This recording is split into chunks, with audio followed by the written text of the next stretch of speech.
Mi propia hija nos empujó de un acantilado, y mientras yo yacía en el suelo, con los huesos rotos y la sangre escurriendo por mi cara, escuché a mi esposo susurrar: «No te muevas, Ana. Finge que estás muerta». Pero lo peor no fue el impacto de la caída de 30 metros. Fue cuando el secreto que nuestra hija guardó por 2 décadas fue revelado. Pero antes de seguir, verifica si ya te suscribiste al canal y escribe en los comentarios: ¿desde dónde estás viendo este video? Nos encanta saber hasta dónde llegan nuestras historias. Nunca imaginé que a mis 58 años estaría fingiendo estar muerta para escapar de mis propios hijos. Durante 35 años construí lo que creía era una familia perfecta. Nuestras mañanas comenzaban con el aroma de café recién hecho y el sonido de las montañas de Oaxaca a lo lejos. Yo enseñaba literatura en la secundaria, mientras Jorge creaba muebles artesanales en su carpintería. Teníamos 2 hijos, Ricardo, nuestro primogénito, carismático y protector, y Alejandra, 5 años menor, siempre reservada y observadora. Los domingos nos reuníamos todos en la mesa que Jorge esculpió con sus propias manos. Ricardo hablaba animadamente sobre sus planes de ser arquitecto, mientras Alejandra jugaba con su comida, evitando el contacto visual. Por la noche, Jorge y yo caminábamos por la playa de Cancún, planeando nuestra jubilación, soñando con los viajes que haríamos cuando los hijos siguieran sus propios caminos. Yo era feliz, o al menos creía serlo. Todo cambió una noche de septiembre hace exactamente 20 años. Ricardo no regresó a casa después de salir con amigos. Esperamos hasta la madrugada, llamando frenéticamente a todos los que conocíamos. Alejandra se quedó en su habitación, diciendo que estudiaba para los exámenes, pero había algo extraño en su comportamiento que no pude descifrar en ese momento. Jorge salió con los vecinos a buscar a Ricardo. Al amanecer, encontraron su cuerpo en el fondo de un barranco cerca de la playa de Cancún. La policía concluyó que fue un accidente, que probablemente se resbaló en la oscuridad. Nunca cuestioné esa versión. ¿Cómo podría imaginar la verdad? El funeral fue el día más oscuro de mi vida. Usé el mismo vestido negro que en el entierro de mi madre. Alejandra se mantuvo extrañamente tranquila, mientras yo me derrumbaba en lágrimas. Jorge me sostuvo con fuerza cuando mis piernas flaquearon. Ahora entiendo por qué él parecía cargar un peso aún mayor que la pérdida de nuestro hijo. Después de la muerte de Ricardo, Alejandra cambió por completo. Se volvió más atenta y cariñosa, ayudando en las tareas del hogar y pasando más tiempo con nosotros. Lo interpreté como su forma de lidiar con el luto, de llenar el vacío que dejó su hermano. ¡Qué cruel error! Los años pasaron. Alejandra se casó con Manuel, un hombre tranquilo de un pueblo vecino, Puebla. Tuvieron 2 hijos hermosos. Finalmente sentí que la vida nos estaba dando una segunda oportunidad. Manuel me llamaba mamá, y Alejandra había seguido los pasos de su padre, abriendo su propio taller de muebles artesanales. Nuestra familia parecía finalmente reconstruida. Todo parecía perfecto de nuevo, pero ahora, acostada en el fondo de este barranco con costillas rotas y el sabor metálico de la sangre en la boca, entiendo que toda esa felicidad era una mentira cuidadosamente orquestada. Las primeras señales de que algo andaba mal comenzaron hace unos 4 meses, cuando Jorge y yo decidimos actualizar nuestro testamento. Entre nuestra casa frente al mar, el terreno que heredé de mis padres y nuestros ahorros, teníamos aproximadamente 8 millones de pesos mexicanos para dejar como herencia. Fue Alejandra quien sugirió que visitáramos al abogado. Mamá, papá, ya tienen más de 55 años. Es importante tener todo organizado. Lo dijo con esa sonrisa que ahora me parece siniestra. Manuela sentía a su lado, apretándome la mano con dedos que más tarde me empujarían a la muerte. Los amamos demasiado y queremos asegurarnos de que estén protegidos, añadió con su voz mansa. El abogado, el doctor. Javier, un señor que conocíamos desde hace años, nos explicó nuestras opciones. Podríamos crear un fideicomiso, dividir la herencia entre los nietos o hacer un testamento tradicional. Alejandra insistió en ser nombrada, junto con Manuel, como nuestra única heredera. Nosotros nos encargaremos de la distribución justa para los niños, argumentó. Además, van a necesitar de nosotros cuando envejezcan. Es mejor que tengamos acceso a los recursos para cuidarlos adecuadamente. Algo en su tono me incomodó, pero Jorge pareció convencido. Mi esposo, que siempre fue más confiado que yo, aceptó la propuesta sin mucha resistencia.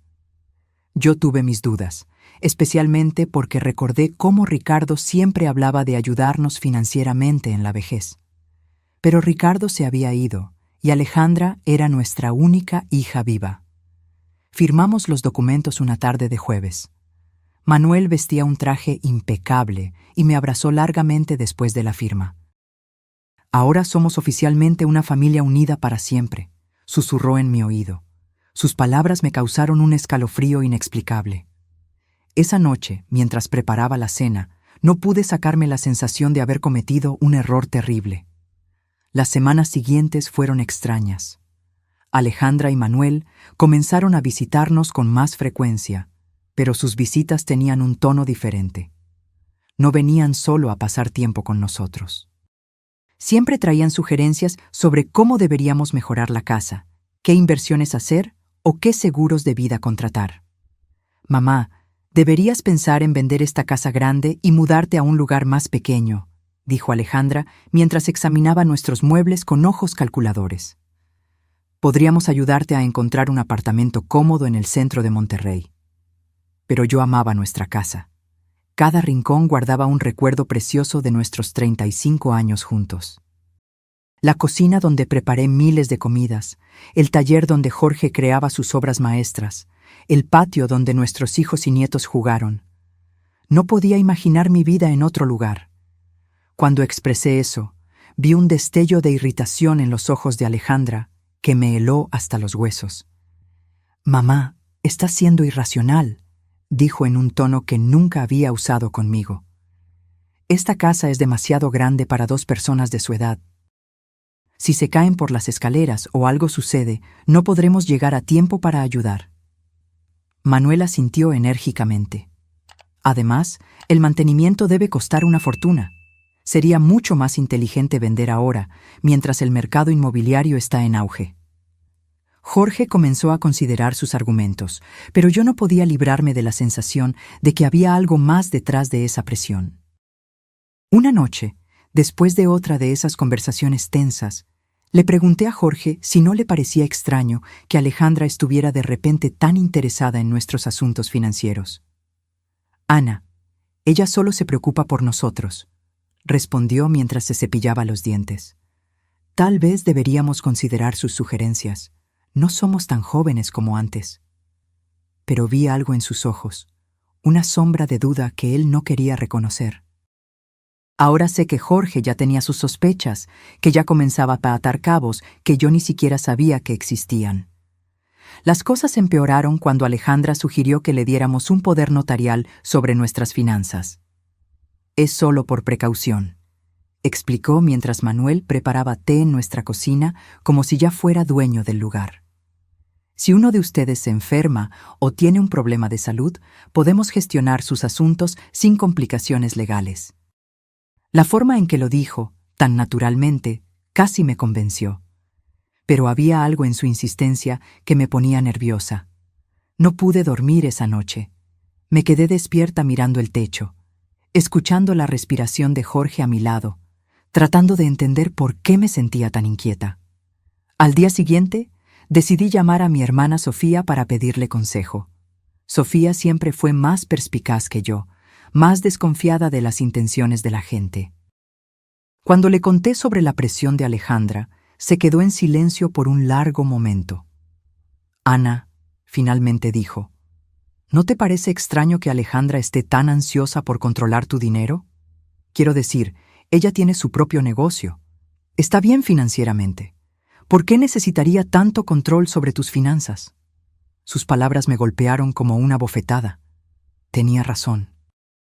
Alejandra nunca mostró problemas financieros, nunca pidió dinero prestado, Nunca dio señales de necesitar nuestra ayuda financiera.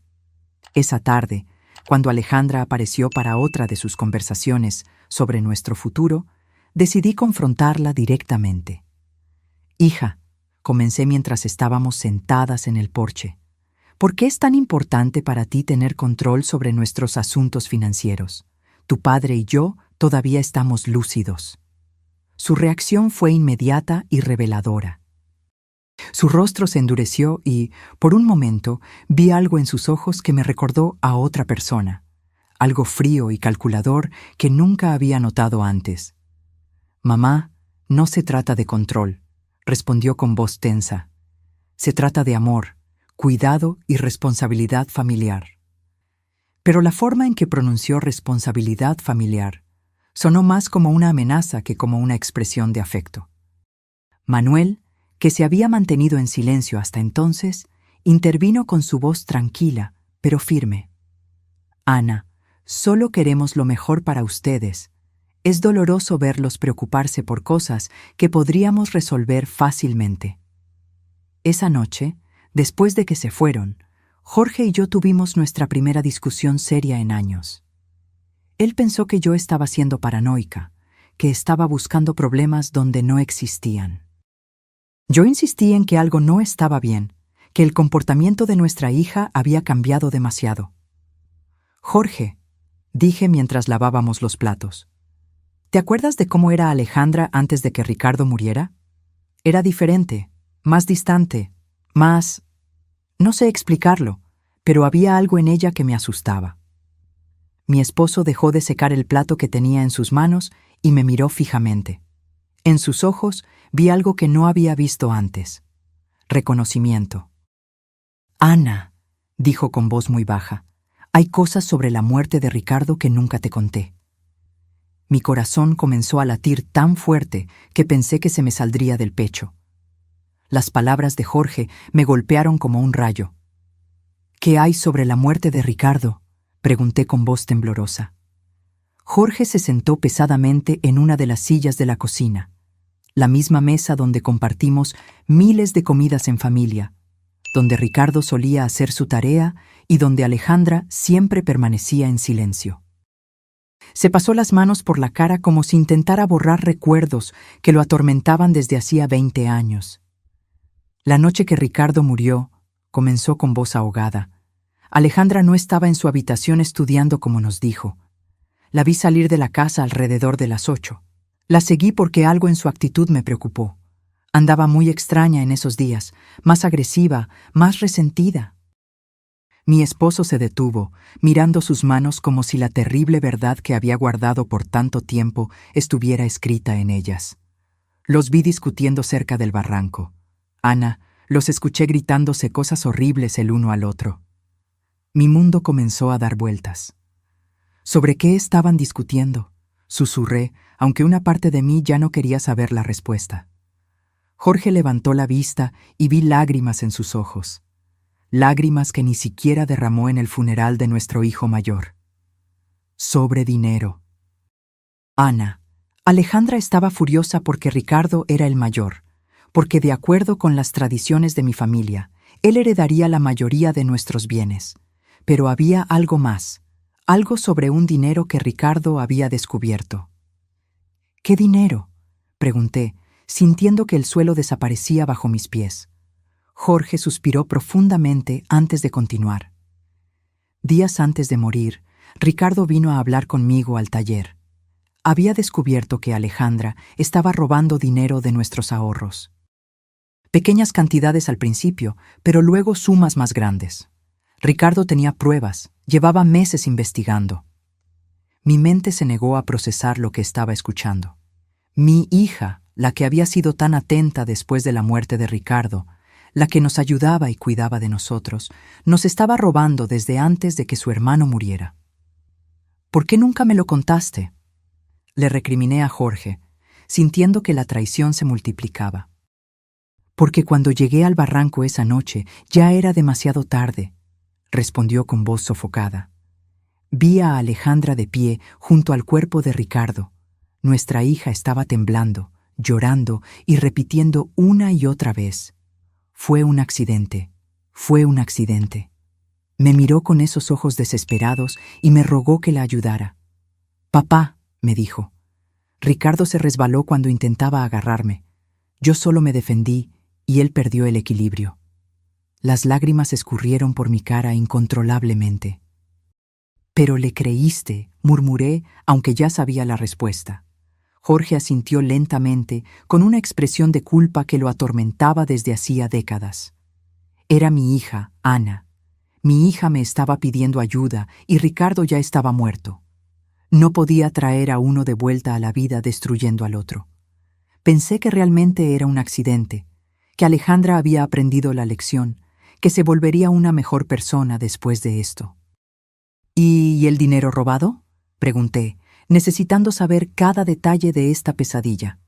Nunca, respondió. De hecho, siguió tomando pequeñas cantidades que yo fingía no notar, porque confrontarlas significaría admitir que encubrí un asesinato. Me volví su cómplice, Ana. Cada vez que me quedaba en silencio, cada vez que fingía no ver las cuentas bancarias disminuir, me volvía más cómplice. La terrible realidad comenzó a tomar forma en mi mente. Es por eso que está tan interesada en controlar nuestras finanzas ahora, murmuré. No es porque le importemos, es porque quiere terminar lo que empezó hace 20 años. Jorge asintió gravemente. Y hay algo más, Ana, algo que descubrí hace un par de semanas.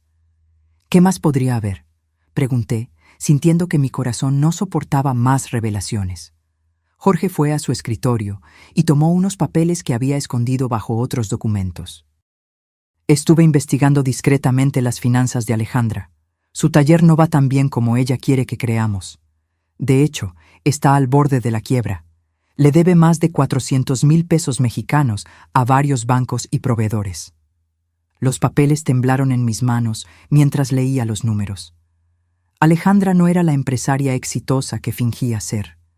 Era una persona desesperada que vivía de mentiras y dinero robado durante décadas. ¿Manuel sabe de todo esto?, pregunté, recordando su sonrisa tranquila y sus cálidos abrazos. Estoy seguro de que sí, respondió Jorge. Noté cómo dirige las conversaciones cuando hablan de nuestro dinero, cómo hace preguntas específicas sobre nuestros ahorros, el valor de la casa, nuestras pólizas de seguro. No son preguntas inocentes, Ana. Son preguntas de alguien que está calculando exactamente cuánto vale nuestra muerte. Esa frase me heló hasta los huesos. Nuestra muerte, repetí en un susurro. Fue la primera vez que consideré que Alejandra podría querer hacernos daño físico. Hasta ese momento, pensé que solo quería robarnos o engañarnos. Pero si había causado la muerte de su propio hermano por dinero, ¿qué le impediría matar a sus padres por la misma razón? Jorge, dije, agarrando sus manos, tenemos que ir a la policía.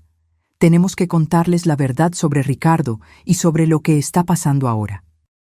Pero mi esposo negó con la cabeza con una mirada de desamparo que me rompió el corazón. ¿Con qué pruebas, Ana? Soy cómplice de encubrir un homicidio. Si hablo ahora, también iré a la cárcel. Y además, ¿quién le va a creer a un hombre de 60 años que guardó este secreto por 20 años? Tenía razón. ¿Entonces solo esperamos que nos mate como hizo con Ricardo? Vamos a ser muy cuidadosos, dijo Jorge, tratando de sonar más confiado de lo que realmente estaba. Vamos a encontrar la manera de protegernos, de reunir pruebas para... Pero sus palabras fueron interrumpidas por el sonido del teléfono. Era Alejandra. «Hola, mamá», dijo con esa voz dulce que ahora me sonaba siniestra. Manuel y yo estuvimos pensando, y creemos que sería hermoso celebrar su 35 aniversario de bodas con algo especial. ¿Qué tal si los llevamos a ese mirador en la Sierra Madre Oriental el próximo fin de semana? Podríamos hacer una caminata en familia, tomar fotos y pasar un día perfecto juntos. Mi sangre se heló. Miré a Jorge, que había escuchado la conversación y tenía la misma mirada de terror en su cara. Es una idea muy dulce, hija, logré responder con voz temblorosa. Pero déjanos pensarlo y te devolvemos la llamada mañana. Después de colgar, Jorge y yo nos miramos en silencio, sabiendo que acabábamos de recibir una invitación a nuestra propia ejecución. El mirador, murmuré. Nos va a llevar al mirador para matarnos y hacerlo parecer un accidente. Jorge asintió gravemente. Esa noche no dormimos un minuto, abrazados en nuestra cama, planeando cómo podríamos salvarnos de nuestra propia hija. Los días siguientes fueron una pesadilla de terror y disimulo. Jorge y yo tuvimos que actuar como si nada hubiera pasado cuando Alejandra y Manuel vinieron a visitarnos, sonriendo cuando hablaban del viaje al mirador, asintiendo cuando nos contaban emocionados que pasarían tiempo con nosotros. Pero por dentro, cada fibra de mi ser gritaba de miedo. Sabía que estaba mirando a los ojos de los responsables de la muerte de mi hijo mayor y que ahora planeaban hacer lo mismo conmigo y con mi esposo. Manuel llegó la tarde del jueves con una mochila nueva y esa sonrisa tranquila que ahora parecía la máscara de un sociópata. «Ana, querida», dijo, abrazándome con esos brazos que pronto me empujarían a la muerte. Compré algunos suministros para nuestra aventura en el mirador. Agua, frutas, sándwiches, todo lo que necesitaremos para el picnic. Me mostró el contenido de la mochila como si fuera un niño emocionado, pero yo solo podía pensar en cómo cada uno de esos artículos podría ser usado para encubrir nuestro asesinato. También traje mi nueva cámara, añadió, exhibiendo una cámara digital cara. Quiero capturar cada momento de este día especial. Serán fotos que guardaremos para siempre. La ironía de sus palabras me dio náuseas. La única foto que él tomaría sería de nuestros cuerpos rotos en el fondo de algún barranco, si es que alguien nos encontraba. Alejandra apareció cargando equipo de senderismo de aspecto nuevo. «Papá», le dijo a Jorge con entusiasmo fingido, «compré todo el equipo necesario para una caminata segura. Cuerdas, linternas, kit de primeros auxilios». Cada palabra que salía de su boca sonaba como una burla cruel. Equipo de seguridad para planear nuestros asesinatos. La perversidad de la situación me mareó. ¿No es un poco peligroso para personas de nuestra edad?, pregunté, intentando sonar casual mientras buscaba cualquier excusa para cancelar el viaje. Alejandra acarició mi mejilla con esa falsa ternura que me revolvía el estómago. «Es por eso que elegimos un sendero muy fácil y seguro», aseguró. «Es una caminata que hasta los niños pueden hacer. Además, Manuel y yo estaremos allí para cuidar de ustedes en todo momento». Sí, estarían allí para cuidar de nosotros hasta el momento exacto en que decidieran empujarnos de un acantilado. Esa noche, cuando finalmente se fueron, Jorge y yo nos sentamos en nuestro porche, temblando, no solo por el frío de la noche, sino por el terror absoluto que habíamos contenido durante horas. «No podemos ir», dije, agarrando sus manos. «Vamos a inventar alguna excusa». «Si no vamos», respondió Jorge con voz grave, «encontrarán otra manera de matarnos. Tal vez algo que parezca aún más accidental, como un incendio en la casa o un asalto que salió mal. Al menos en el mirador, sabemos lo que van a intentar hacer».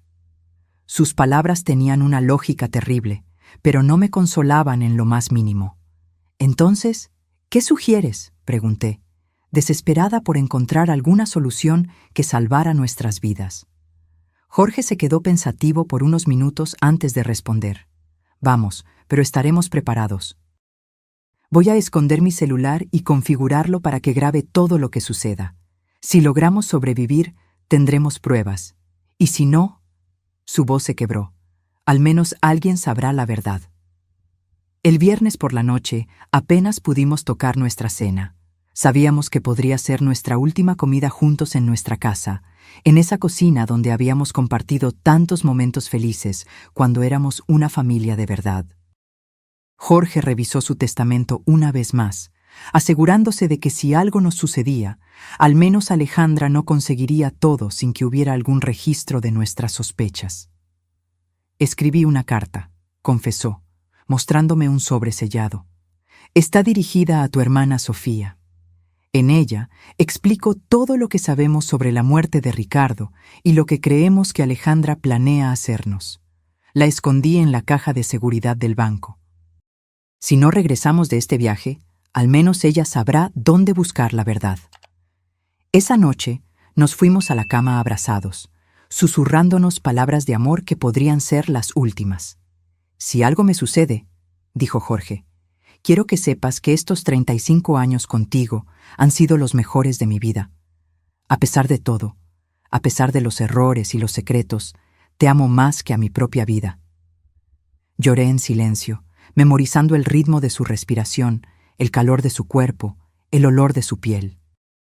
El sábado amaneció con un cielo azul que parecía burlarse de nuestra situación. Alejandra llegó temprano, silbando una melodía alegre que me heló la sangre. «Buenos días, tortolitos», gritó desde la puerta principal. «¿Listos para su gran aventura?» Manuel apareció detrás de ella, radiante como si fuera el día más feliz de su vida, excepto que este era un encuentro con la muerte. Durante el desayuno, que apenas pudimos comer, Alejandra explicó la ruta que haríamos en detalle. «Es un sendero hermoso», dijo, extendiendo un mapa en la mesa. «Lleva a un mirador donde pueden ver toda la bahía de Puerto Vallarta. Dicen que la vista es espectacular». Sus ojos brillaban con un entusiasmo que parecía demoníaco. Claro, las vistas serían espectaculares. Serían las últimas que veríamos en nuestras vidas. «El sendero tiene algunas partes empinadas», añadió Manuel como si nos estuviera dando información turística útil, «pero nada que excursionistas experimentados como ustedes no puedan manejar». Su comentario sobre nuestras supuestas habilidades de senderismo sonó como una broma cruel. Éramos dos sexagenarios que apenas caminábamos por la playa de vez en cuando. Mientras cargábamos el coche, vi a Alejandra revisando meticulosamente su mochila, asegurándose de que tenía todo lo que necesitaba para su plan.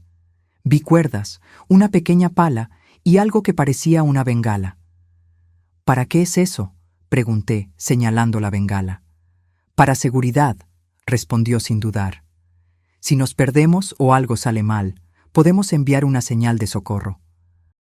Claro, enviarían una señal de socorro después de empujarnos de un acantilado para que nuestros cuerpos pudieran ser encontrados y se confirmara que fue un trágico accidente durante una caminata en familia. Todo calculado. Cada detalle había sido planeado para hacer que nuestros asesinatos parecieran perfectamente naturales. El viaje en coche a la Sierra Madre Oriental duró casi 3 horas que parecieron una eternidad. Manuel puso música animada y cantó junto con las canciones como si realmente estuviéramos yendo a un divertido paseo en familia. Alejandra condujo con cuidado, obedeciendo todos los límites de velocidad, deteniéndose en cada señal de alto. No quería arriesgar un accidente que arruinara sus planes perfectos. Durante el viaje, Jorge discretamente tomó mi mano y activó la grabación en su teléfono. Todo lo que sucedió a partir de ese momento sería grabado. Si lográbamos sobrevivir, tendríamos pruebas. Si no, al menos la verdad no moriría con nosotros. Cuando finalmente llegamos al inicio del sendero, mi corazón latía tan fuerte que pensé que se me saldría del pecho. El lugar era hermoso, con árboles altos y el sonido de una cascada a lo lejos. Pero para mí, se había convertido en el escenario de mi propia ejecución. Alejandra y Manuel sacaron sus mochilas del coche, sonriendo y bromeando como si fuera el día más feliz de sus vidas. «¿Listos para la aventura?», preguntó Alejandra.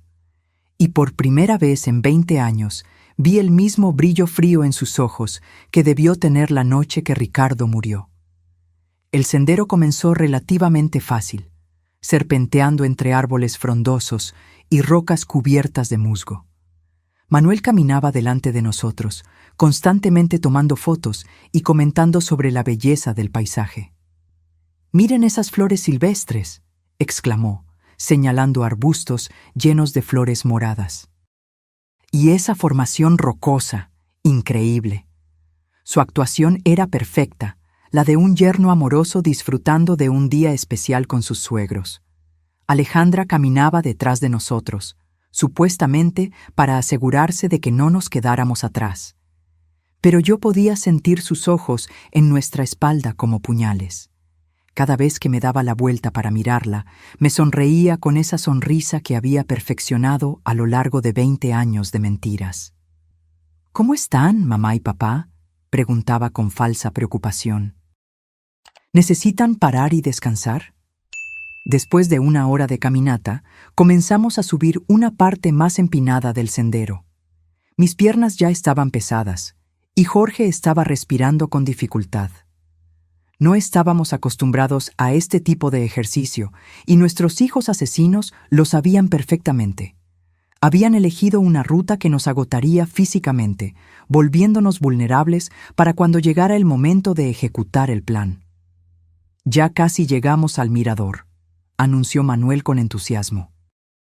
Aunque de acuerdo con el mapa que había visto en casa, todavía nos quedaba al menos media hora más de caminata, su mentira confirmó que no tenían intención de llegar al mirador oficial.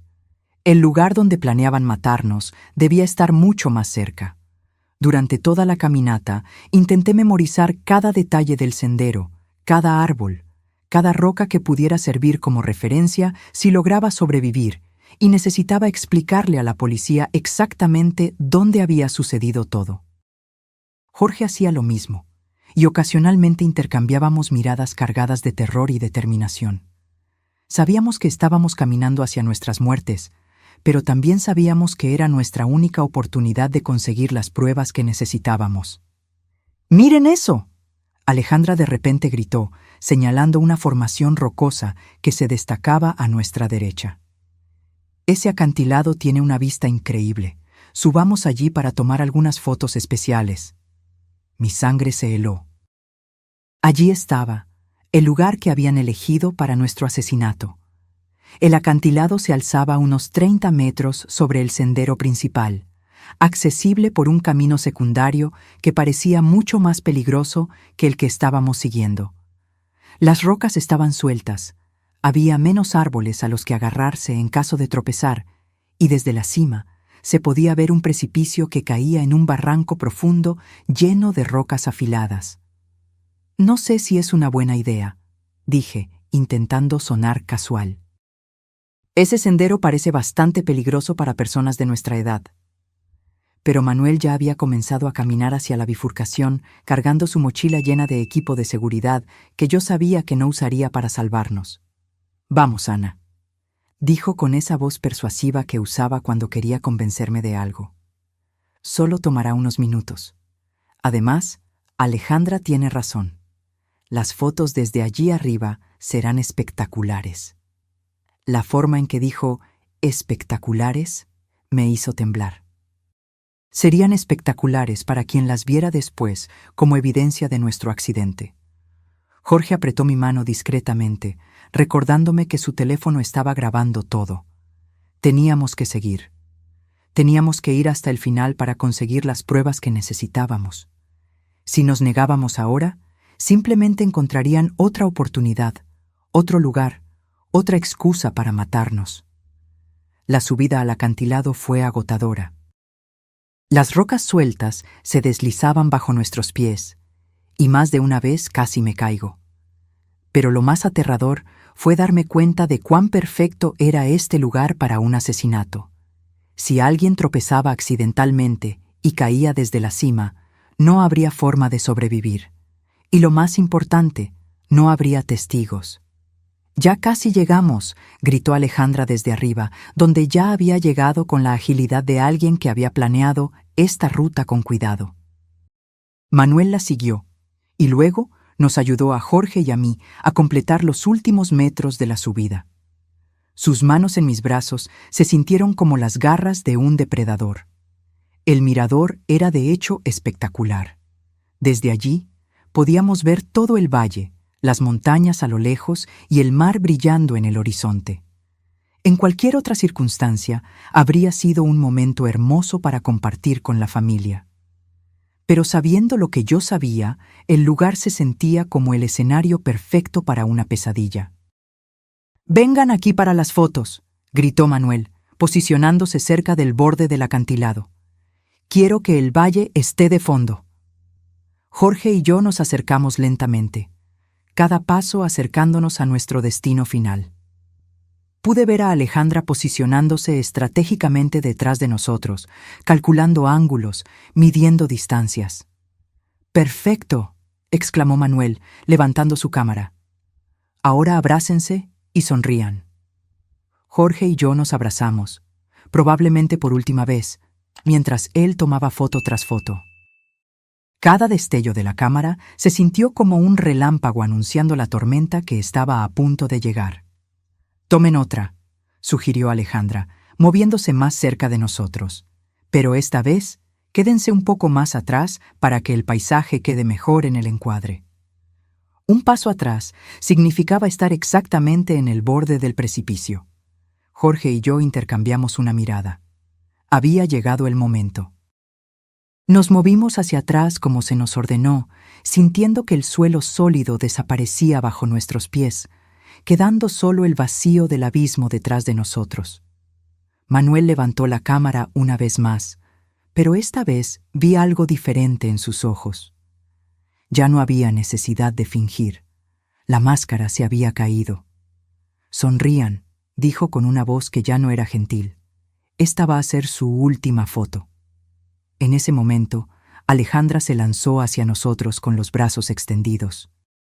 El plan era simple: empujarnos hacia atrás para que cayéramos al vacío, tomar algunas fotos del accidente y luego bajar para descubrir nuestros cuerpos rotos. Pero Jorge se había estado preparando para este momento. En el último segundo, logró agarrar la muñeca de Alejandra y tirarla hacia adelante. «Si vamos a morir, tú vienes con nosotros», gritó con una furia que nunca antes había visto en él.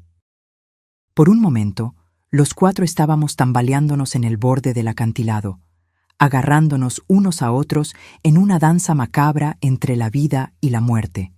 Manuel gritó e intentó ayudar a Alejandra, pero el peso de todos nosotros era demasiado. Sentí que el suelo cedía bajo mis pies. Sentí que la gravedad comenzaba a ganar la batalla. Y luego los cuatro caímos juntos, encerrados en un abrazo mortal, gritando mientras el aire silbaba a nuestro alrededor y el suelo rocoso se acercaba a una velocidad vertiginosa. En esos segundos que duraron una eternidad, pensé en Ricardo, en cómo se debió sentir cuando Alejandra lo empujó al barranco hace 20 años. Imaginé su terror, su confusión, su traición al darse cuenta de que su propia hermana lo había condenado a la muerte. El impacto fue brutal. Escuché el horrible sonido de huesos rompiéndose, el sonido de mi propio cuerpo destrozándose contra las rocas. El dolor era indescriptible, pero aún más terrible era el sabor a sangre en mi boca y la certeza de que esta vez Alejandra había ganado. Esta vez no habría testigos para contar la verdad. Pero entonces escuché la voz de Jorge, débil pero clara. «Ana, no te muevas, finge que estás muerta». Y me di cuenta de algo increíble. Aún estaba viva. El dolor era tan intenso que pensé que iba a enloquecer. Cada fibra de mi cuerpo gritaba en agonía. Sentí la sangre escurriendo por mi cara y algo caliente y pegajoso empapando mi ropa. Pero la voz de Jorge resonó en mis oídos como un comando divino. «Finge que estás muerta». Con una fuerza de voluntad que no sabía que poseía, permanecí completamente inmóvil, controlando incluso mi respiración para que fuera imperceptible. A pocos metros de distancia podía oír los gemidos de dolor de Alejandra y Manuel. Ellos también habían sobrevivido a la caída, pero por los sonidos que hacían parecían estar en peor condición que nosotros. «Manuel», oí la voz quebrada de mi hija. «¿Estás bien?». Su preocupación por su esposo me revolvió el estómago. Esta mujer que había causado la muerte de su propio hermano e intentado matarnos, aún era capaz de sentir amor por alguien. «Creo que me rompí la pierna», gimió Manuel. «Duele tanto, Alejandra». «¿Y los viejos?». La forma despectiva en que se refirió a nosotros confirmó lo que yo ya sabía. Nunca fuimos familia para él. Éramos solo obstáculos en el camino hacia nuestro dinero. Escuché movimiento, como si Alejandra estuviera gateando en nuestra dirección. Mi corazón latía tan rápido que tuve miedo de que ella pudiera oírlo. «Están muertos», anunció después de unos minutos que parecieron horas. Ambos tienen los ojos abiertos, pero no están respirando. Su mentira me llenó de una extraña esperanza. Si creía que estábamos muertos, tal vez tendríamos una oportunidad. Perfecto, susurró Manuel con una satisfacción que me heló la sangre. Funcionó exactamente como lo planeamos. Bueno, excepto por la parte en que nosotros caímos también, respondió Alejandra con una risa amarga. Al menos ya no tendremos que fingir que los amamos más. En los minutos siguientes, que parecieron una eternidad, Alejandra y Manuel discutieron su situación. Ambos estaban heridos, pero podían moverse. El plan ahora era arrastrarse hasta encontrar un lugar desde donde pudieran pedir ayuda y luego contar la historia de cómo habían sobrevivido milagrosamente a un trágico accidente que había matado a sus pobres padres. «Recuerda la historia», le dijo Alejandra a Manuel. «Estábamos tomando fotos cuando una roca se soltó bajo los pies de papá. Él tropezó y, tratando de agarrarse, jaló a mamá con él. Nosotros intentamos ayudar, pero caímos también. Es importante que nuestras historias coincidan». «Lo sé», respondió Manuel. «Lo practicamos 100 veces. Somos los sobrevivientes traumatizados de una tragedia familiar. Pobres de nosotros. Perdimos a nuestros queridos suegros en un horrible accidente». Su actuación era tan convincente que si yo no hubiera vivido la verdad, habría creído cada palabra. Gradualmente, sus voces se desvanecieron mientras se arrastraban hacia lo que esperaban que fuera la salvación. Cuando el silencio finalmente cayó, Jorge susurró mi nombre tan bajo que apenas pude oírlo. «Ana, ¿estás bien?». Respondí en el mismo susurro, confirmando que estaba viva, pero terriblemente herida. «Mi pierna derecha está rota», me dijo con una voz sofocada de dolor. «Y creo que tengo algunas costillas fracturadas. ¿Y tú?». Hice un inventario mental de mi cuerpo. Sentí un dolor agudo en mi brazo izquierdo. Mi cabeza palpitaba como si alguien la estuviera golpeando con un martillo, y definitivamente había algo mal con mi hombro, pero estaba viva, y eso era más de lo que había esperado. «Estamos mal, pero estamos vivos», susurré. «El teléfono está grabando, pero no hay señal aquí abajo». Esa era la parte más aterradora de nuestra situación. Estábamos vivos, pero atrapados en el fondo de un barranco, heridos y sin ninguna manera de comunicarnos con el mundo exterior. Si nadie venía a buscarnos, moriríamos allí lentamente de sed, hambre o de nuestras heridas. «Jorge», susurré, «antes de que sea demasiado tarde, necesito que me cuentes todo. Todo lo que realmente sucedió la noche que Ricardo murió». Mi esposo suspiró profundamente, como si hubiera estado esperando este momento durante 20 años. «Esa noche», comenzó con una voz temblorosa, «Ricardo vino a encontrarme en el taller. Estaba furioso. Tenía papeles en las manos, extractos bancarios. Me mostró pruebas de que Alejandra había estado robando dinero de nuestras cuentas durante meses. Pequeñas cantidades al principio, luego sumas más grandes. Ricardo había estado investigando porque había notado discrepancias en nuestros ahorros. El dolor físico se mezcló con el dolor emocional, mientras yo escuchaba la verdad que había sido escondida durante décadas. Ricardo quería confrontar a Alejandra esa misma noche, continuó Jorge. Intenté calmarlo, convencerlo de esperar hasta el día siguiente, pero él estaba decidido. Dijo que no podía dormir sabiendo que su hermana menor nos estaba robando. «¿Y lo seguiste?», pregunté, aunque ya sabía la respuesta. «Lo seguí porque tenía miedo de lo que podría pasar. Conocía el temperamento de Ricardo cuando se enfurecía, y también había notado algo extraño sobre Alejandra últimamente. Una frialdad que me daba escalofríos. Cuando llegué al barranco», continuó Jorge, «los encontré gritándose el uno al otro. Ricardo tenía los papeles en la mano, agitándolos en la cara de Alejandra. «Eres una ladrona», le gritaba. «Estás robando a nuestros propios padres». Alejandra lo negaba todo. Decía que Ricardo estaba loco, que estaba inventando cosas. Mi corazón se aceleró mientras imaginaba la escena. Mis dos hijos enfrentándose en la oscuridad, uno acusando al otro de traición. ¿Qué pasó después?, pregunté, aunque una parte de mí no quería saberlo. Jorge se detuvo por un largo tiempo antes de continuar. Ricardo le dijo que si no devolvía el dinero y nos confesaba todo, él mismo nos diría la verdad. Alejandra se puso furiosa. Gritó que Ricardo siempre había sido el favorito, que siempre había tenido todo fácil, que era hora de que las cosas cambiaran. Y entonces, la voz de Jorge se quebró. Alejandra empujó a Ricardo. No fue un accidente. Ella lo empujó con toda su fuerza, deliberadamente. Las lágrimas corrieron por mi cara, mezclándose con la sangre de mis heridas. ¿Por qué nunca me dijiste la verdad?, pregunté, sintiendo una mezcla de rabia y desesperación. Jorge suspiró profundamente.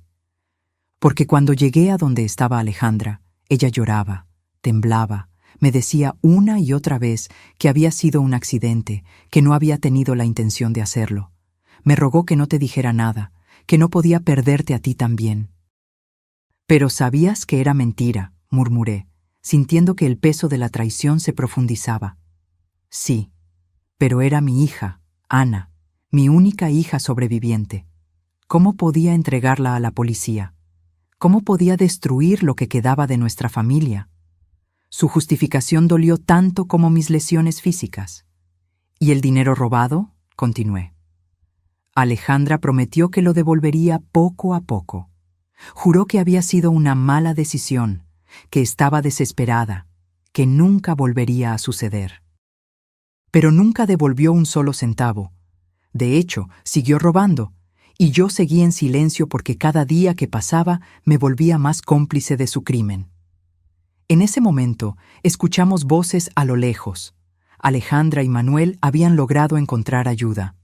Pronto, los equipos de rescate estarían aquí, y nuestros hijos asesinos interpretarían el papel de sus vidas, los sobrevivientes traumatizados de una tragedia familiar.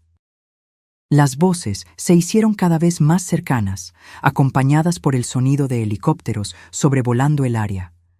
El equipo de rescate había llegado, y con ellos vino el momento más crucial de nuestras vidas. Jorge y yo teníamos que tomar una decisión en cuestión de minutos. ¿Deberíamos seguir fingiendo que estábamos muertos hasta que encontráramos la oportunidad perfecta para revelar la verdad? ¿O arriesgarnos a ser rescatados junto con nuestros asesinos? Ana. Jorge susurró urgentemente. El teléfono grabó todo lo que sucedió allí arriba. Tenemos la confesión de Manuel sobre el plan. Tenemos a Alejandra admitiendo que somos obstáculos. Lo tenemos todo. Pero si nos encuentran vivos ahora, pueden destruir las pruebas antes de que logremos entregarlas a las autoridades. Tenía razón. Si Alejandra y Manuel se daban cuenta de que habíamos sobrevivido y oído sus confesiones, encontrarían la manera de silenciarnos para siempre. Esta vez no sería un accidente. Sería algo mucho más directo y definitivo. Teníamos que esperar el momento perfecto. «¡Están aquí abajo!», gritó la voz de Alejandra desde arriba. «Mis padres, por favor, dense prisa». Su actuación era perfecta, su voz quebrada de dolor y desesperación. Si yo no conociera la verdad, habría creído que era una hija devastada por la pérdida de sus padres.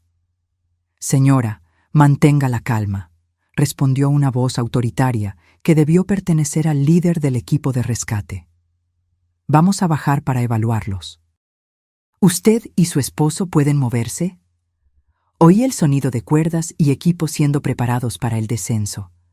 Manuel había perfeccionado su papel como el yerno de luto.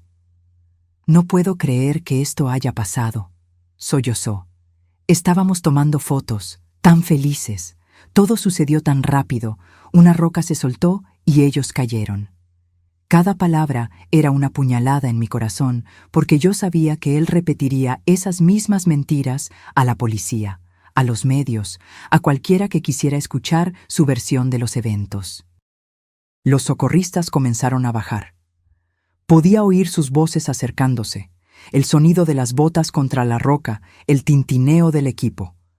Jorge discretamente me apretó la mano, recordándome que teníamos que mantener la actuación, sin importar lo que sucediera. «¡Están aquí!», gritó uno de los socorristas al encontrarnos. «Tenemos a 2 personas en el fondo del barranco». Se acercó a nosotros y comenzó a examinarnos. Mantuve mis ojos cerrados y mi respiración tan superficial que era casi imperceptible. Sentí sus manos buscando un pulso en mi cuello, su oído cerca de mi boca, tratando de detectar la respiración. «Este todavía tiene pulso débil», anunció, refiriéndose a Jorge. «¿La mujer? No estoy seguro. Necesito al equipo médico aquí abajo de inmediato». Mi corazón se aceleró. El plan estaba funcionando. Creerían que Jorge estaba al borde de la muerte, pero aún vivo, mientras yo estaría lo suficientemente cerca de la muerte como para no ser una amenaza inmediata. En los minutos siguientes, que parecieron horas, los paramédicos trabajaron en nosotros. Sentí que me ponían una máscara de oxígeno, revisaban mis heridas y me sujetaban a una camilla. Todo el tiempo, tuve que luchar contra cada instinto de mi cuerpo que me gritaba que abriera los ojos, que pidiera ayuda, que dejara de fingir. «El hombre está estable, pero en estado crítico», oí a uno de los paramédicos informar por la radio. «La mujer está en estado muy grave, pulso casi imperceptible. Necesitamos transportarlos al hospital inmediatamente». Perfecto. Nos llevarían al hospital, donde tendríamos la oportunidad de hablar con las autoridades sin que Alejandra y Manuel pudieran silenciarnos.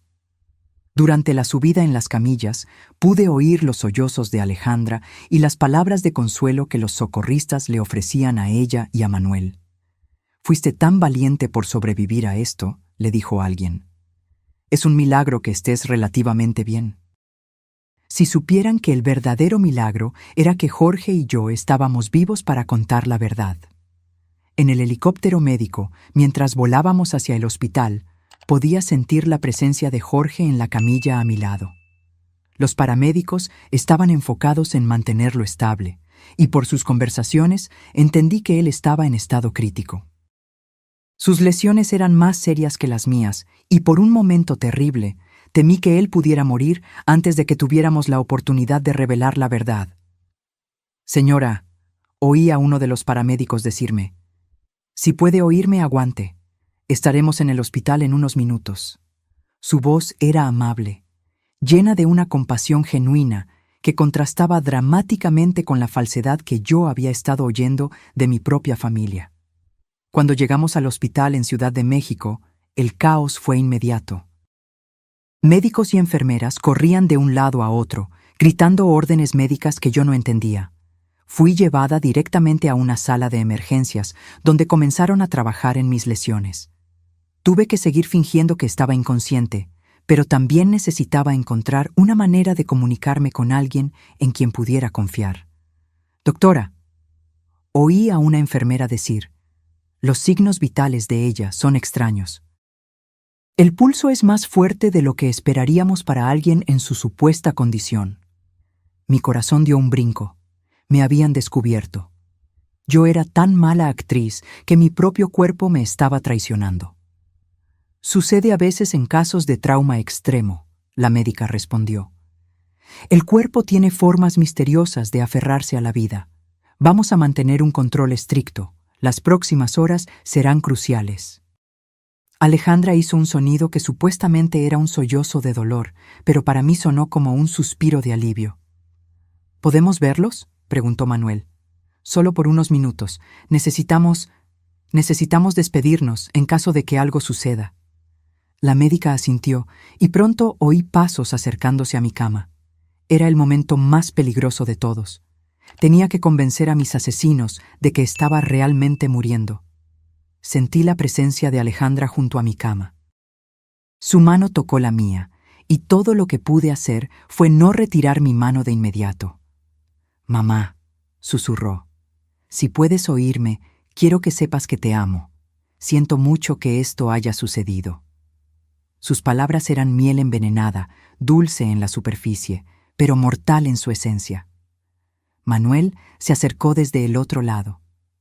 «Ana, querida», murmuró, «has sido como una madre para mí. Nunca te olvidaremos». Mentira. La única razón por la que no me olvidarían era porque tendrían que vivir con el conocimiento de que me habían asesinado. Pero entonces Alejandra se inclinó más cerca de mi oído y susurró algo que me heló la sangre. «Espero que hayas aprendido la lección, mamá. Nunca debiste haber hecho tantas preguntas sobre nuestras finanzas. Algunas verdades es mejor dejarlas enterradas, igual que a Ricardo». En ese momento, supe que nuestro plan había funcionado. Alejandra acababa de confesar, y aunque yo no tenía cómo grabar, había una enfermera en la habitación que había oído cada palabra. El susurro de Alejandra resonó en mis oídos como una confesión directa de su culpabilidad. Ella había mencionado a Ricardo. Había admitido que algunas verdades debían permanecer enterradas. Y lo más importante, había reconocido que nuestras preguntas sobre finanzas habían sido la razón de nuestro accidente. Pero yo necesitaba más que eso. Necesitaba una confesión completa que no pudiera ser malinterpretada o negada después. La enfermera que había oído el comentario, una joven llamada María, de acuerdo con su identificación, había dejado de revisar los monitores. Vi a través de mis párpados semicerrados cómo sus ojos se abrían de par en par con sorpresa y horror. Ella había oído algo que no debía haber oído, y su expresión me dijo que entendía las implicaciones de esas palabras perfectamente. «¿Qué dijiste sobre Ricardo?», susurró Manuel, obviamente sorprendido por la mención del hermano muerto. Alejandra se tensó, dándose cuenta de que había hablado de más. «Nada», murmuró. «Solo quise decir... Bueno, mamá siempre se preguntó qué sucedió realmente esa noche». «Creo que ya no importa», respondió Manuel, pero su voz estaba cargada de tensión. Pero importaba, y Manuel era lo suficientemente inteligente como para darse cuenta de que su esposa había cometido un error. «Alejandra», le dijo con voz tensa, «vámonos. Los médicos necesitan espacio para trabajar». Pude sentir la tensión entre ellos, la comprensión mutua de que habían hablado de más en el lugar equivocado. Después de que se fueron, la enfermera María se acercó a mi cama. «Señora», susurró tan bajo que apenas pude oírla. «Sé que puede oírme. Lo que acabo de oír no es normal. Si está en peligro, necesita decírmelo de alguna manera». Su voz tenía una urgencia que me llenó de esperanza. Alguien más había empezado a sospechar. Muy lentamente, casi imperceptiblemente, moví mi dedo índice. Fue el movimiento más pequeño posible, pero María lo notó de inmediato. «Dios mío», susurró, «está fingiendo estar inconsciente». Moví mi dedo de nuevo, esta vez 2 veces. «Escuche», dijo, inclinándose aún más cerca. «Voy a fingir que estoy revisando sus monitores. Si está en peligro por culpa de esas personas que acaban de salir, mueva su dedo 3 veces». Sin dudarlo, moví mi dedo 3 veces. María jadeó. «¿Ellos le hicieron esto a usted?». 3 movimientos más. La enfermera se alejó de mi cama y fingió revisar mi vía intravenosa mientras procesaba lo que acababa de descubrir. Pude ver en su expresión que estaba lidiando con la decisión de qué hacer. Finalmente, se acercó a mí de nuevo. «Voy a hablar con la médica a cargo», susurró. «Pero necesito que siga fingiendo hasta que podamos protegerla. ¿Entiende?». Moví mi dedo una vez. Los siguientes minutos fueron agonizantes. María salió de la habitación y me quedé sola, esperando y rezando para que ella creyera mi historia y tomara las acciones correctas. Finalmente, oí pasos acercándose. Era María acompañada por una mujer mayor que debía ser la médica jefa y, sorprendentemente, 2 policías. «Señora», la médica dijo con voz baja. La enfermera María me contó sobre su situación. «Si puede oírme, necesitamos que sepa que ahora está segura. Los policías están aquí para protegerla». Una ola de alivio tan intensa casi rompió mi actuación. «¿Puede abrir los ojos?», preguntó uno de los policías. Lentamente, muy lentamente, abrí mis ojos. La luz del hospital me cegó por un momento, pero gradualmente pude enfocarme en las caras preocupadas que me rodeaban. «Gracias a Dios», murmuró María. «Pensé que me estaba volviendo loca». Señora, dijo el policía, un hombre de mediana edad con una expresión seria. Soy el detective Martínez. Entendemos que puede estar en una situación muy peligrosa. ¿Puede decirnos qué sucedió realmente en esa montaña? Mi voz salió como un susurro ronco después de horas fingiendo estar inconsciente. Mi hija y su esposo nos empujaron. Las horas siguientes fueron un torbellino de declaraciones, grabaciones y revelaciones. Le conté al detective Martínez todo lo que sabía. La muerte de Ricardo, los robos de Alejandra, la presión para cambiar nuestro testamento y finalmente el plan para asesinarnos en la montaña. Pero la cosa más importante era la grabación en el teléfono de Jorge. ¿Su esposo tiene pruebas grabadas?, preguntó el detective, con los ojos brillando. Sí, respondí. Todo está en su teléfono. Las confesiones, los planes, todo. El detective inmediatamente fue a la habitación donde Jorge estaba siendo tratado. Jorge había recuperado la conciencia poco después de mí, y cuando el detective le explicó la situación, él entregó su teléfono sin dudar. Aquí está todo, dijo con una voz débil pero firme. 20 años de mentiras y la verdad sobre lo que sucedió hoy. Mientras los técnicos de la policía analizaban la grabación, Alejandra y Manuel permanecieron en la sala de espera, interpretando su papel como miembros de la familia devastados para otros visitantes del hospital. No tenían idea de que su actuación cuidadosa estaba a punto de terminar para siempre. La grabación es clara, anunció el detective después de una hora. Tenemos confesiones explícitas sobre el asesinato de Ricardo, admisiones sobre robar dinero y pruebas directas de intento de asesinato premeditado contra ustedes dos. Es más que suficiente para arrestarlos. ¿Pero van a arrestarlos aquí?, pregunté, preocupada por nuestra seguridad. Si se dan cuenta de que estamos vivos y hablando. El detective asintió, entendiendo mi preocupación. Ya tenemos policías en posición. Tan pronto como tengamos la orden de arresto firmada, los detendremos. Mientras tanto, ustedes dos están bajo protección policial. La ironía de la situación no se me escapó. Alejandra y Manuel estaban allí abajo, probablemente hablando con familiares de otros pacientes, recibiendo condolencias por nuestras muertes, planeando cómo lidiar con nuestro funeral y herencia. No tenían idea de que en las habitaciones del piso de arriba del hospital estábamos desmantelando su mundo de mentiras cuidadosamente construido. ¿Hay algo más?, pregunté, sintiendo que algo aún me inquietaba. El detective tomó una carpeta de papeles. Después de escuchar su historia, investigamos preliminarmente las finanzas de su hija. No solo está en bancarrota, como usted sospechaba, sino que también le debe dinero a algunas personas muy peligrosas, usureros que no aceptan excusas. Mi sangre se heló. ¿Quiere decir que no éramos solo inconvenientes para ella? Usted y su esposo eran su única salvación, confirmó. Con su herencia, ella podría pagar sus deudas y empezar de nuevo. Sin ustedes, ella probablemente estaría muerta en unas semanas. Esa revelación añadió una nueva dimensión a la traición. Ella no nos veía solo como obstáculos, nos veía como su salvación financiera. Nuestra muerte no era solo conveniente para ella, era absolutamente necesaria para su supervivencia. ¿Y qué va a pasar con nuestros nietos?, pregunté, sintiendo una nueva ola de dolor al pensar en los niños inocentes de Alejandra y Manuel. Los servicios sociales asumirán la custodia temporal de ellos. El detective respondió amablemente. Pero, por lo que entiendo, usted podría solicitar la tutela tan pronto como se recupere de sus lesiones.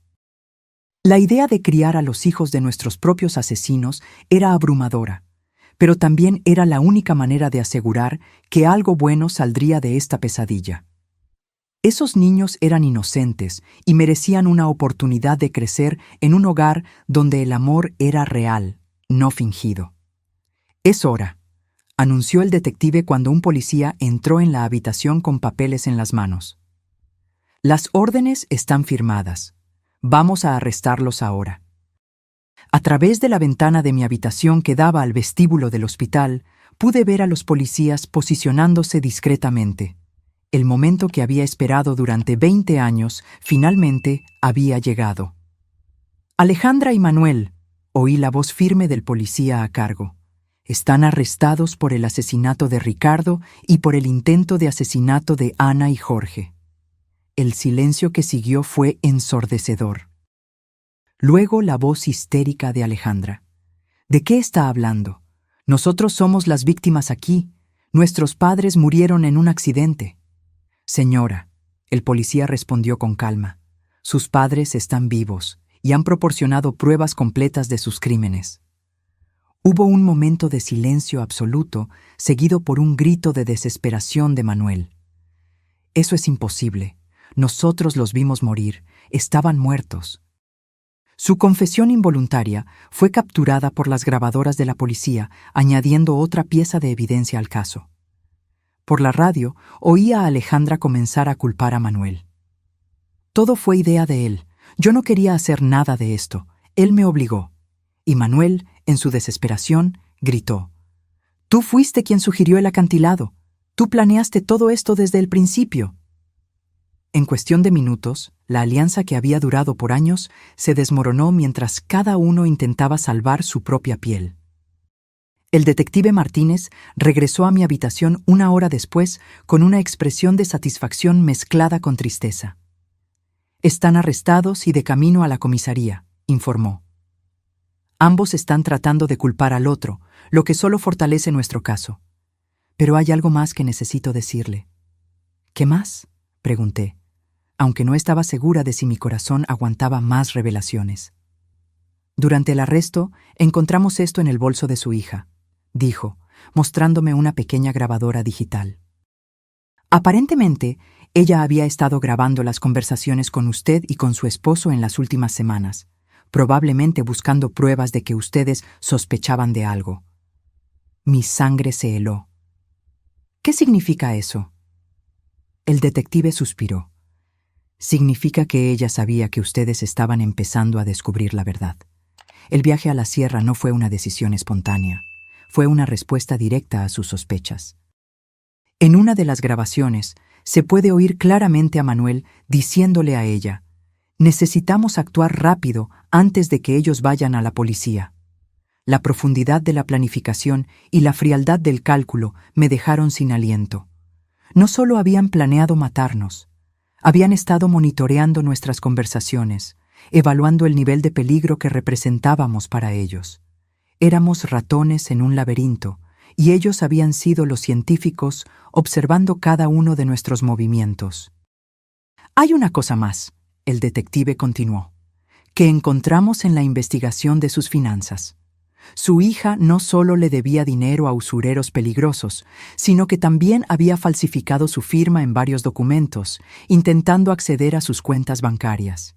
Si ustedes hubieran muerto en ese barranco, ella habría tenido acceso inmediato a todos sus recursos».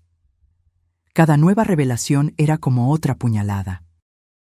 Mi propia hija no solo había planeado asesinarme, había estado robándome activamente, falsificando mi firma y violando cada principio de confianza familiar que yo había intentado inculcarle. «¿Cuánto dinero robó en total?», pregunté, aunque no estaba segura de si quería saber. «Cerca de 180,000 pesos mexicanos en los últimos 3 años», el detective respondió. «Pequeñas cantidades que ella pensó que usted no notaría, pero que cuando se suman, totalizan una cantidad significativa. El dinero que Jorge y yo habíamos ahorrado a lo largo de décadas de trabajo duro, centavo por centavo, había sido el financiamiento de la vida de lujo de nuestra hija mientras ella planeaba nuestro asesinato. Los días siguientes en el hospital fueron un torbellino de entrevistas con la policía, visitas de abogados y llamadas de los medios que habían captado la historia. La prensa local había titulado el caso como «la traición familiar más horrible de la década», y reporteros de todo el país querían oír nuestra versión de los eventos. Mi hermana Sofía llegó de Guadalajara llorando y abrazándome como si no me hubiera visto en décadas. «Ana», me dijo varias veces. Siempre supe que había algo extraño sobre Alejandra después de la muerte de Ricardo. pero nunca imaginé que ella fuera capaz de esto. Sus palabras me confortaron porque confirmaron que mis instintos maternales no habían sido completamente ciegos. ¿Y los niños? Pregunté sobre mis nietos, que ahora estaban bajo la custodia temporal de los servicios sociales. Los visité ayer, Sofía respondió tristemente. Están confundidos, preguntando por qué sus padres no pueden volver a casa. Son demasiado jóvenes para entender lo que realmente sucedió. La abogada que contratamos, la doctora Elena, una mujer competente y compasiva, vino a vernos con noticias sobre el proceso legal. El caso es sólido, nos aseguró. Con las grabaciones, las confesiones durante el arresto y todas las pruebas financieras, es casi imposible que escapen de condenas significativas. Pero entonces añadió algo que me heló hasta los huesos. Sin embargo, están tratando de negociar una declaración de culpabilidad menor, alegando que fue un crimen pasional, no premeditado. ¿Un crimen pasional?, exclamé indignada. Ellos planearon esto durante semanas, compraron equipo especial y eligieron el lugar perfecto. La doctora Elena asintió gravemente. Lo sé, y tenemos pruebas de la premeditación, pero sus abogados van a argumentar que fue una decisión desesperada tomada bajo extrema presión financiera.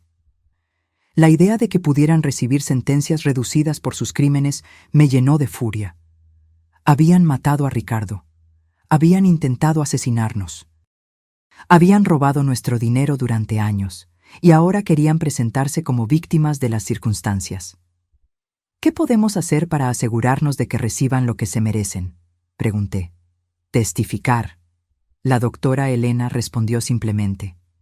Su testimonio, combinado con todas las pruebas, será crucial para que el jurado entienda la verdadera naturaleza de estos crímenes. Pero les advierto, será emocionalmente devastador enfrentar a su hija en la corte. Tenía razón. La idea de mirar a Alejandra a los ojos durante el juicio, de oír a sus abogados tratando de justificar lo injustificable, de revivir públicamente cada momento de esta pesadilla, era abrumadora. Pero era lo que yo tenía que hacer, por Ricardo, por nosotros y por mis nietos, que merecían saber la verdad sobre sus padres.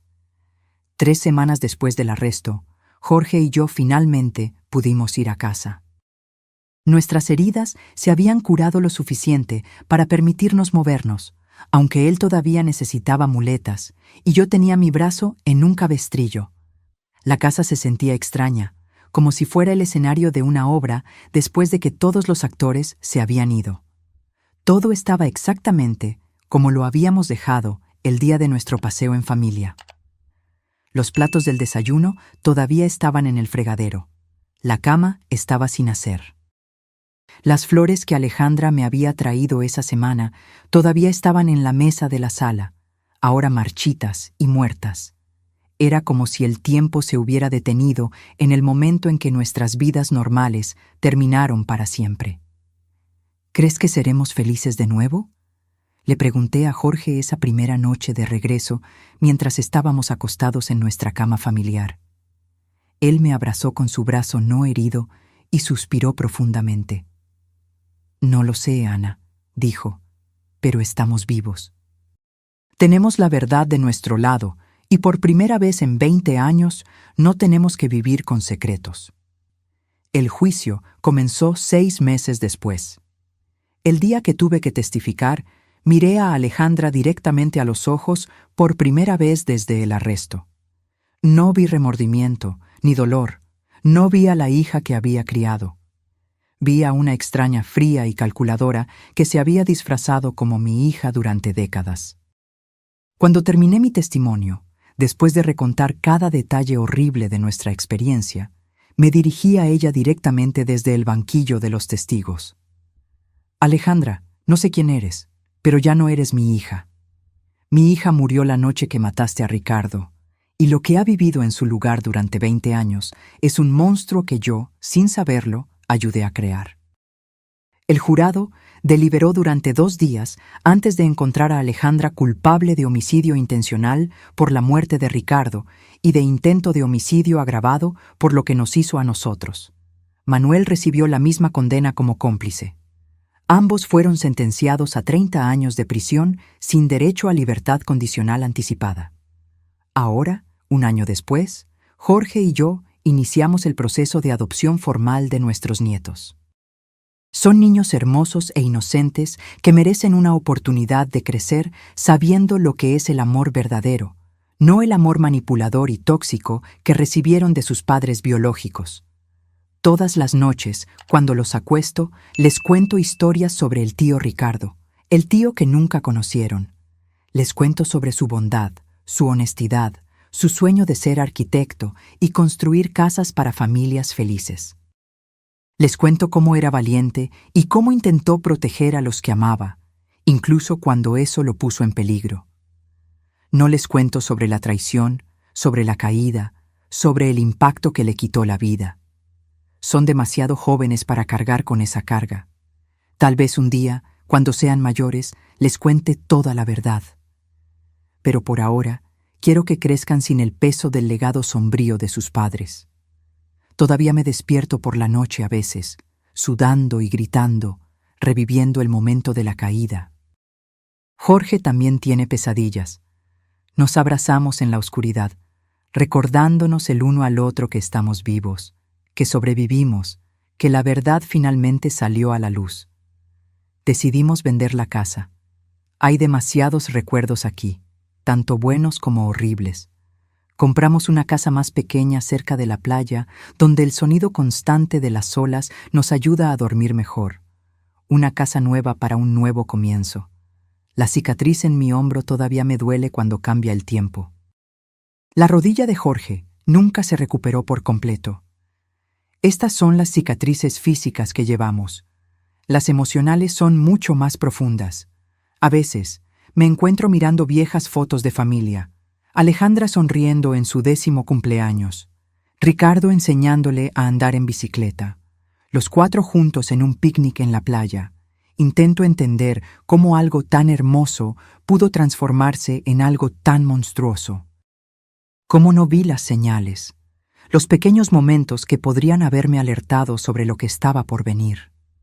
Pero luego me recuerdo que el amor puede hacernos ciegos, que a veces no queremos ver la verdad porque duele demasiado, que confiamos en aquellos que amamos, incluso cuando deberíamos cuestionar. Nunca visité a Alejandra en la cárcel. No puedo hacerme mirar a los ojos de la mujer que mató a mi hijo e intentó matarme. Jorge fue una vez, pero regresó más silencioso que nunca. Dijo solo que ella no mostró remordimiento, solo rabia por haber sido atrapada. Manuel escribió cartas pidiendo perdón, diciendo que estaba bajo la influencia de Alejandra, que no era él mismo. No respondimos. Algunas traiciones son demasiado grandes para ser perdonadas. Los años pasarán. Nuestros nietos crecerán. El dolor tal vez disminuya un poco. Pero la verdad permanecerá. La verdad sobre cómo la codicia puede corromper incluso los lazos familiares más sagrados. Sobre cómo el silencio puede proteger a los monstruos. Sobre cómo a veces necesitamos fingir estar muertos para finalmente vivir en la verdad. A veces, cuando camino por la playa con Jorge a mi lado y nuestros nietos corriendo por delante, siento una paz inesperada. No es la felicidad que conocíamos antes. Es algo diferente, algo más profundo. Una sensación de que sobrevivimos a lo peor que la vida nos pudo lanzar y aún así encontramos razones para sonreír. Y en algún lugar, tal vez Ricardo esté viendo todo esto, viendo que su muerte no fue en vano, que la verdad, incluso después de 20 años, finalmente salió a la luz, que aquellos que lo amaban sobrevivieron para contar su historia. Y eso, al final de cuentas, es una forma de justicia. Ahora, si te gustó esta historia, da clic a este próximo video que está apareciendo en la pantalla, porque en él la historia de traición y revuelta como nunca has visto antes.